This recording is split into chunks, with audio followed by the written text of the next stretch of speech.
think we're recording right now. Is it recording? It's recording. So, you know what? Welcome to Barstools and Bandtalk. We're trying something brand new this time. This is socially distanced, of course, but it's our first live interview. So it's me, Dave McPherson. We don't have a main bugs today, Dave, and It's the first for me because it's the first of me doing an interview in my ball hat, which I don't typically do. I usually have the flow. So, Sean. And here we have a special guest tonight. We're actually in her home. She's a maritime musical legend. Come on, you know it. It's true. Ah, come on now. We have with us tonight is Pam Marsh. Hi there, everybody. How you doing out there? She told me, said, "Let me know when you're going to do it because I want to make sure that I'm hot before we get ready." That's what you said that. I did not. Oh, Pam. Lie like a friggin' rug.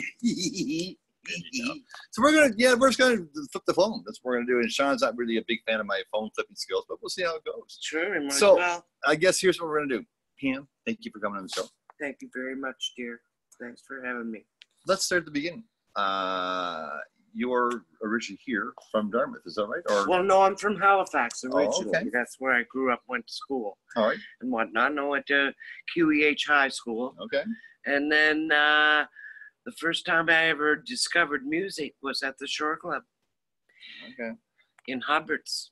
I used to give Roy Harnish my $1, and we all used to go. We had Saturday night dances there. There was no liquor or nothing, and there used to be a band called the Lost Children, and I watched them, and I went, oh my, I have to do that.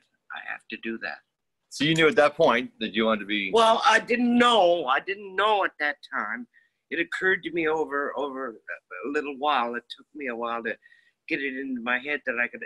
Well, actually, it took when I saw Pepper Tree. Okay. And Bonnie Olton was the singer. All right. Of the band, and I went, oh my God, it's a girl. There's a girl in the band. Well, and there's the thing. How many women were really doing much back Not then? many. Right. Not many. There was me and Helen Bezanson. God love her. She was in there like I was, and Doris Mason, people like that, way back in but there hasn't been, Teresa Malenfant, people like that are really something. But yeah, So I don't want to date you now, but what year would this have been now that you're at the Shore Club watching these bands play? Oh, that was in 1965. I'll give you a hint. Okay. I'm 71. And I have no gray hair. Yeah, Seriously. Yeah, I can see that. No gray hair. I know, that's None. amazing. See, look. She's perfectly flawless, is what she is. Oh, well. Man, it took me, I had to really get my stuff together here, put my makeup on. No. I knew you were coming, so yeah. God love her. So okay, so that brings us. So you get the bug. Yep. You're watching these bands play at the Shore. I can't speak at the Shore Club in Hubbard. Yeah. And you get the bug. You want to play it. And I see every band I can find in Halifax. I'm writing a book about this. Okay. I do. I have a little book. I don't know what to call it yet, but we'll figure something out. But in the book, I tell all about how I came to believe I was going to actually play. And so anyway, I watched all these bands, and I saw this band called the Bedford Row. Okay. And Kevin McMichael was in that band, and I looked at Kevin and went, oh my God. And his voice was just like, it was like an angel. God love him. Anyway, he quit the band, and they called me to fill in for him. Can you imagine? So that was my first band, 1967. Wow. So was it 7 or 8? Okay. 7 or 8, yeah. So was it like a type of? How would people know that you were even a singer then? Like there's no. Well, they didn't. Okay. I mean, I just said, I want to be in a band. I want to be in a band. I'll never forget. I was over at a place called Frog Manor. Okay. Years and years ago, and Richie Oakley and Jack Harris and this bass player named Doug Daniels were there, and they were called the Central Nervous System. Okay. And it was a biker place, right? It was called Frog Manor. Where was this at? Way out that way. Okay. I'm not sure. It's all, different now. Yeah. So anyhow, I was out there one night, and I'm going, oh, geez, I want to sing in the band. Richie goes, you want to sing? Well, here, get up and fucking sing. And he hands me a microphone. So what did I do? I got up and sang my first song. What was your first song? It was I Love You More Than You'll Ever Know by Blood, Sweat, and Tears. Really? I love that song. That's cool. So, it's funny you mentioned that some of these folks that like Richie's no longer with us, and Kevin, Jack Harris, yeah. And these were folks that Dave and I actually never had an opportunity to really? see. Well, they were a little before our time, and the closest I would have had was Paul Lawson because he used to be my next door neighbor, and I get. Yeah. But what just talk about the talent level that was around because we keep hearing about these guys, and it just seemed like everybody that never could play. Well, Pepper Tree, that would have been Tim Garrigan and Bobby Quinn, and who else is in that band now? God, there were many. There were lots of people in that one. It was Bob Quinn, Tim Garrigan, Richie Richmond at one point. What band are we talking about? Pepper Tree. The Pepper Tree. God, Doug Billard for a while as a singer. Brian McLeod played drums, if you can believe that. And I ran into him too in my later years. Okay. Yeah. Ran into. Well, no, I played in the band with him. Oh, sorry. For God's sake. Sorry, the G-rated show. That's quite all right. All right, so you just so Richie would you say Rich gave you your first break then? Mm-hmm. Oh, wow, okay. I got up and sang with a band. I mean, come on, Richie and Jack and and this guy Doug Daniels, and they're all gone, every one of them. And gone. they liked it though. Oh, I loved it. Couldn't believe it. Anyway, so I got my little band there, and we called ourselves the Fillmore Post. Okay. So off I go and start playing, and we had 3 gigs or something. We played the Art College one night, and this little guy comes up to me and goes, oh, hey, man, I'm putting a super group together in Cape Breton. I want you to come up and join the band. So anyway, I did. Got on the bus, went to Cape Breton, and we needed a guitar player. And I said, geez, I know somebody really good, Miles Goodwin. I'll give him a call. So I called him, and he came up the next day. Is that right? Yeah, me and Miles were in a band together. That's a long time ago. Anyway, so we did that. We were called the Eastgate Sanctuary. All right. And oh my God, we met Sam Moon, Matt Mingwood, the Universal Power Right. up in Sydney. We played at Chesterton Abbey, and that's where they played all the time. We opened for them there. Okay. Oh my God, it was unreal to see them. Oh, they were really something. Man, they had some reputation. They all changed their names. They had different names, of course, Yeah. And they used to practice going on the road. So that first, though, they practiced staying in a sleazy hotel.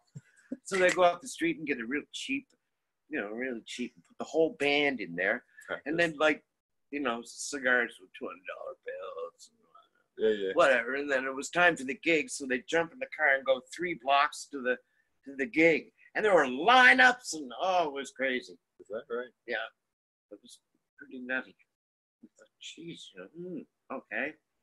So the next thing, what happened to Eastgate? Yeah, so we played for a year or so, and then like in late October, November, there weren't very many gigs. We had no more food, and we lived on a farm in Antigonish. Okay.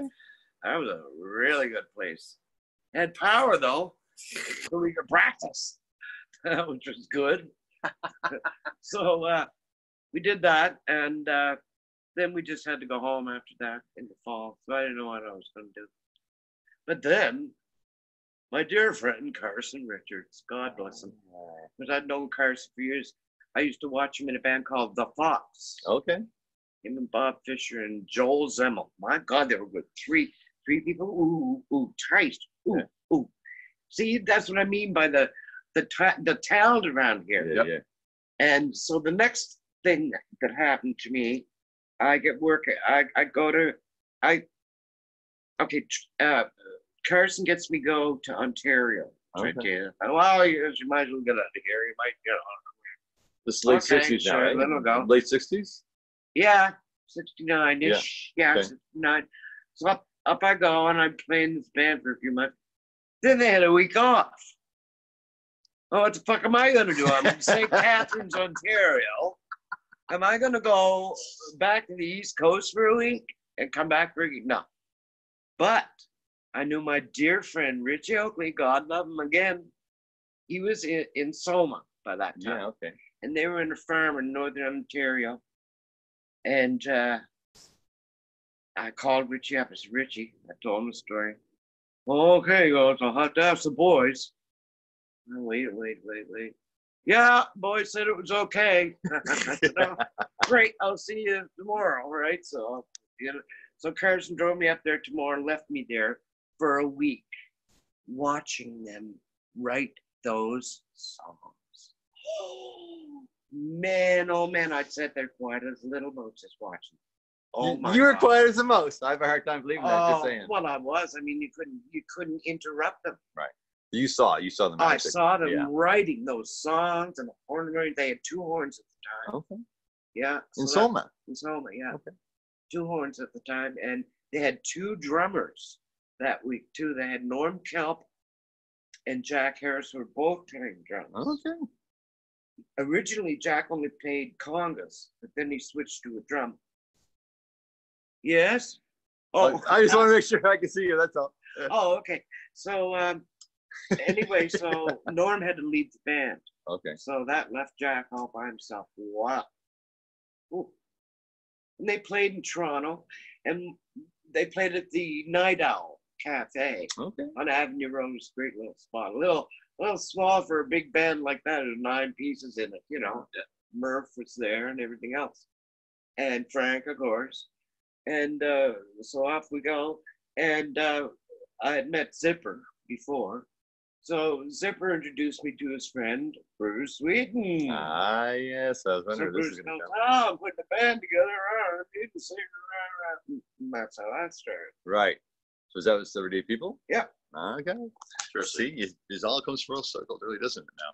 I mean, Bruce had just he has so much great things to say about you, Pam. He really did. You know what I mean? And that's how I get to give you a call in the first place. He said, tell her I said it's okay for you to call you. So here's 2 numbers. I said, okay, I don't want to think I'm a stalker or anything. So. No. Well, and you mentioned Miles Goodwin, so we'll have to get you to make a call for us to Miles Goodwin, because Miles has been ducking this week while I'm on the show.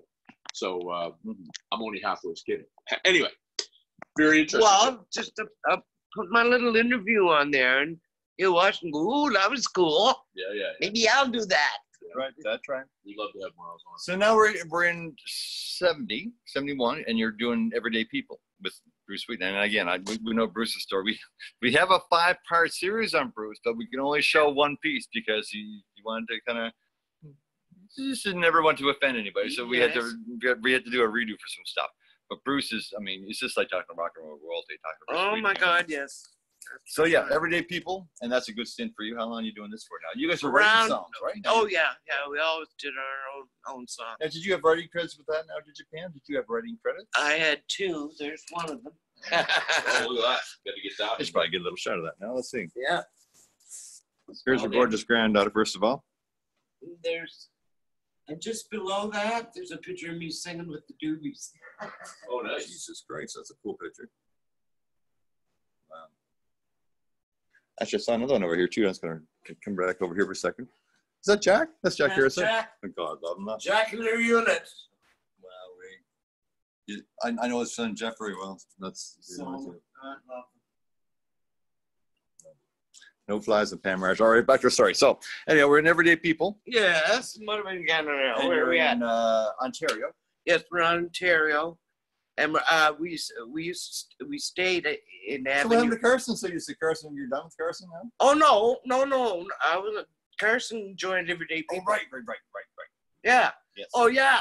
We had a bass player first, and the bass player quit, and we had like 4 songs in the can, recording at Toronto Sound with Terry Brown and Doug Riley. And Bruce was going, oh my God, what are we going to do? We're going down Yorkville Avenue, and I saw this car, and I guess, there's your bass player. It was Carson. Huh. Get out of the car. Carson, come here. And that was that. So pretty cool, eh? Yeah. So it's great how we all know each other over the years, and we see each other doing whatever, and it's so cool because we've all played in a band with somebody that played in a band with somebody else you knew. Well, and this is something that Sean and I have talked about now. Again, we're at the tail end of mid-late 80s. This is where we started. We're late 80s kids. But it's the same thing. It's this community that stems from the Maritimes, and it's just 2 or 3 degrees of separation before you can find something that you play with. You know what I mean? It's unreal, right? Yep. And then okay, I decided I was going to leave Everyday People. Oh. And I did, and they got somebody else, but they had a tour, so they asked me to come back and do a tour, so I said I would. Right. And then I met Brian Too Loud McLeod. Oh, there you go. He was playing in Garrison Hill at the time. And we got along great. I mean, really. I mean, I'd written this song called Said Goodbye, and I played it for him. Well, he just went, where'd you get that? Whoa. You know, because he'd never written a song before, Brian McLeod. Never. So we worked on that and this and that. Anyway, I recorded, it's on my CD. And actually, I have a tape of Brian and I. We recorded it together in St. John's, Newfoundland. Isn't that something? On an 8-track. Okay, so Brian played drums, bass, guitar, and pedal steel. I sang and played the guitar. Wow. So where's this recording at? Jack's Radio Shop, St. John's, Newfoundland. I'd like to hear that recording. You still have a copy of that? Oh yeah, I can play it for you if you want to hear it. Well, yes, we would absolutely love to hear that. Yep. Go ahead, John. Well, no, and to that point, because I mean, you didn't hop around that much, knowing like different, like you stuck to. Like you played with Bruce and then you played with that band, but you weren't like in like the way some people were back then. Like no, not at that time. I wasn't. Right, and you were pretty, I guess, loyal would be the word to what you were doing, right? Absolutely, yeah. Well, loyal. I mean, I was just going along with what was going down at the time, you know. Yeah. But meeting Brian was just wonderful because. Everyday People finished their tour in St. John's. So Brian said, geez, Pam, you might as well stay here.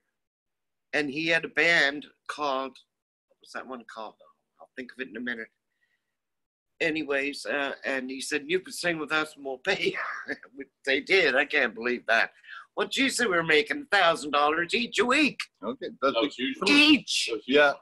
Over in Newfoundland. Of course, you play 7 nights a week. Sure. So anyway, we recorded the tune, then we went to Toronto, and we had a band together for a while. So Brian ended up leaving, of course, and he ended up getting a Chilliwack, which was great. And then we lost him. Yeah. God, I lost a lot of friends. It's terrible. I don't even want to think about it. Anyway. Yeah. Wow. So, of course, and just hearing the story with Brian McLeod obviously went from Chilliwack and started the Headpins with Darby Mills and that whole thing. So, I mean, it just comes to full circle. I know, it goes around and around. Around. Remember, I was saying Brian played for Peppertree years ago, for God's sake. Yeah, that's a drummer. I played drums. Didn't know he was a drummer. Yeah. All right, so you were with Bruce for quite a while. This is 71 till what, like 70? Well, 71 to 70, almost 5. Okay, 5 almost 5 years, yeah. And there's 1 or 2 albums that you've done with just one album for Everyday People, yeah. Now, if that kind of went, I can't remember where Bruce went from there. I can't remember where it went. But anyways, what did you do after Everyday People? Oh God, I worked with a bunch of bands up in Toronto. Okay. For a while, I worked in Sylvia Tyson's band, played piano for her for a while. Doug Riley got me that one. Okay. God bless him, yes. And I did all kinds of stuff. I worked for a booking agency, worked for a music shop. Up there for a while. I don't know why I did that, but I had to make money. Yeah. And when I wasn't working, anyway, I did that and went back and forth for a while. And I ended up coming back and living here again. And then I started playing the piano bars. I had a ball doing that. I did that for years. I didn't know you were a piano player. So I want to read something off Brian McLeod's Wikipedia page here and see if this is connecting the dots, okay? So it said he was born in Halifax, appeared as a guitarist in the Canadian band Peppertree, and he was a member of Husky. Yeah, Husky, that's the name of the band, yes. With his best friend, Denny Driscoll. Denny Driscoll, yeah. Well, in Garrison Hill, he met Pam Marsh, who was leaving Everyday People after Newfoundland tour. Marsh and McLeod recorded a demo in St. John of original tunes and went off to Toronto to form the band Surrender.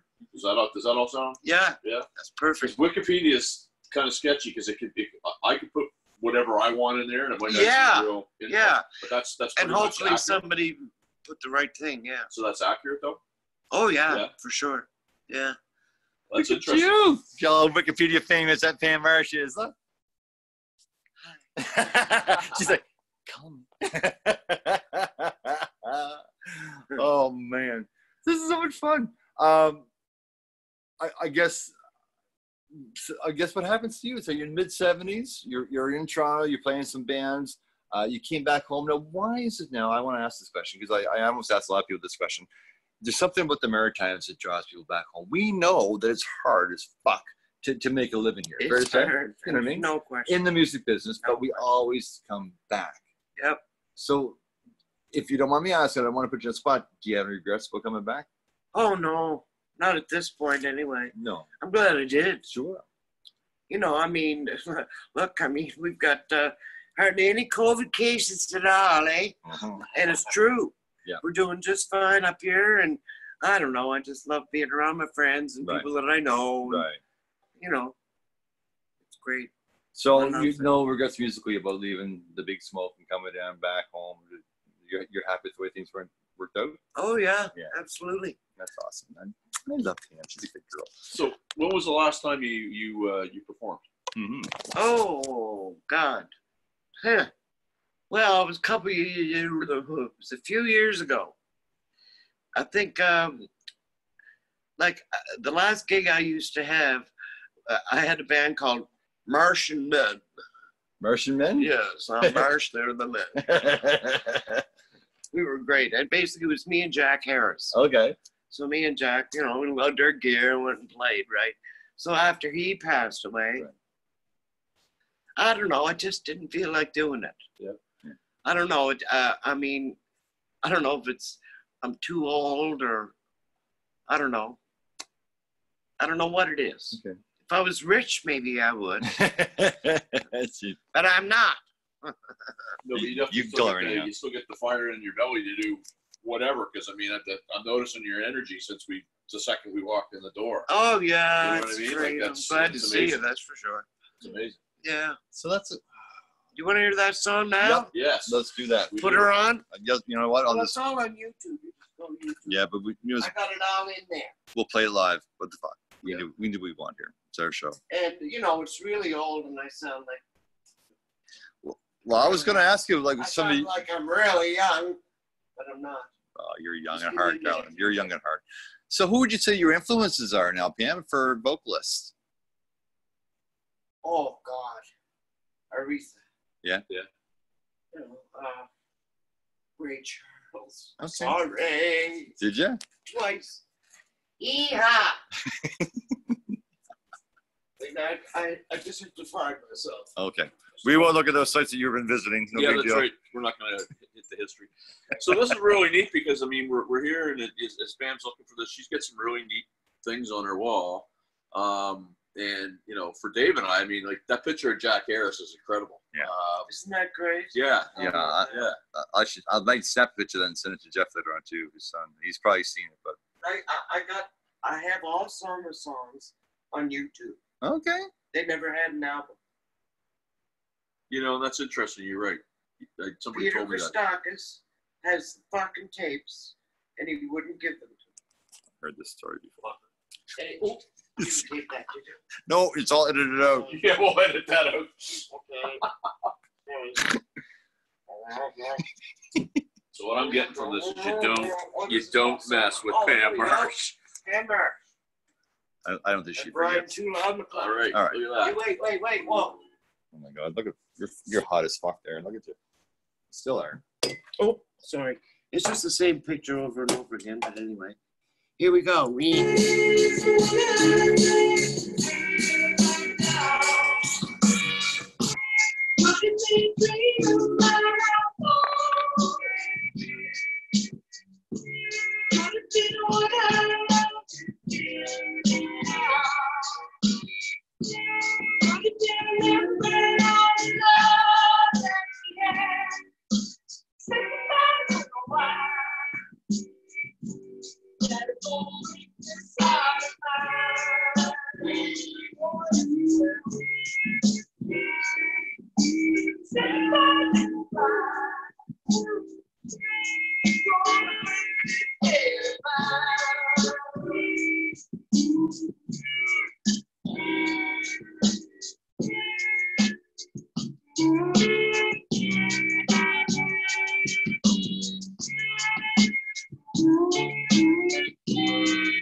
You're gonna break this head of mine.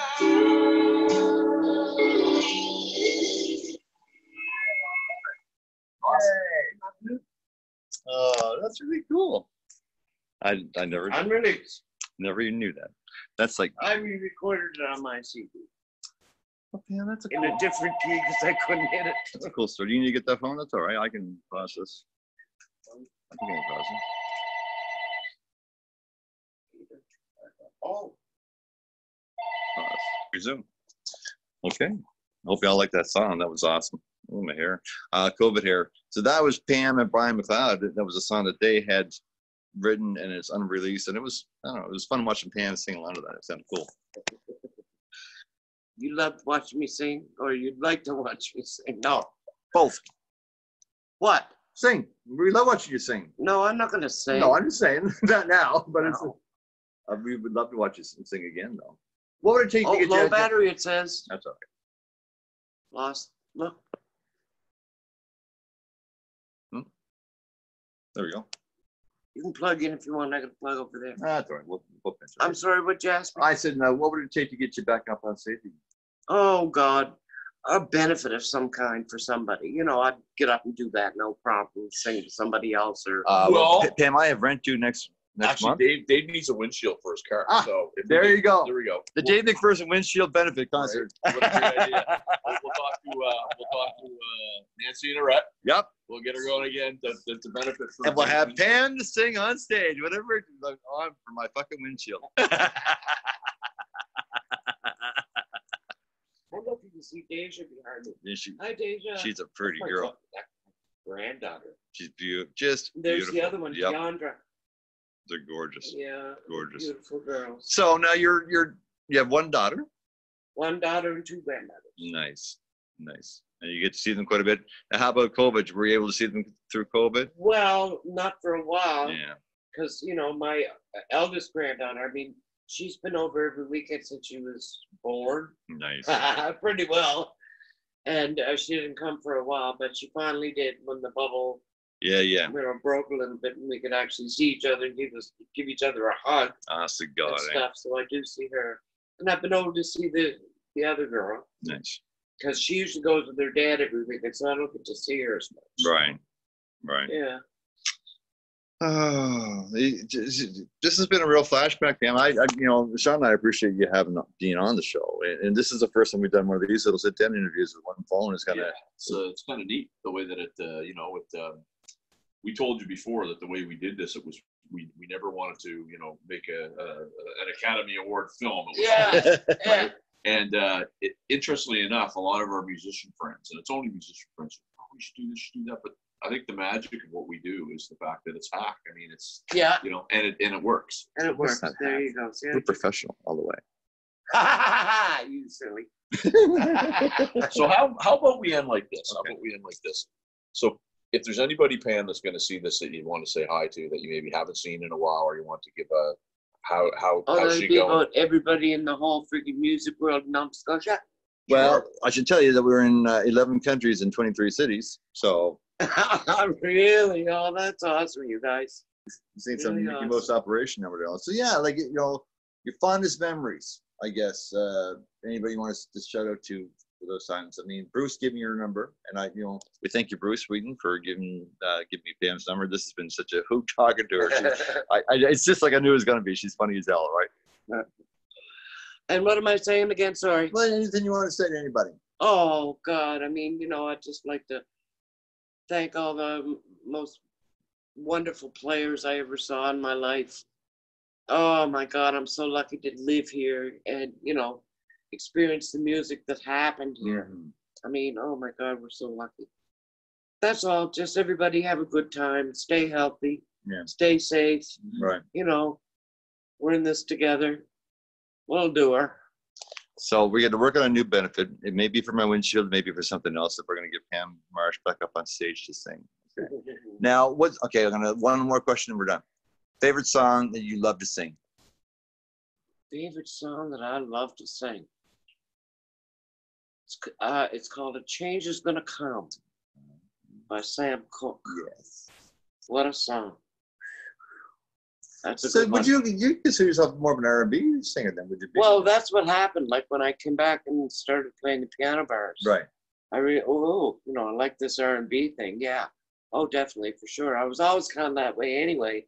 But I, like, you know, went to Everyday People was an original band, so heck with all that. It's original songs. Right. But I mean, playing in a piano bar, you know, you get all kinds of requests for stuff, and it's great. I love that R&B. Nice. The old R&B. Original shit. Yeah, the original stuff. OG R&B. Yeah.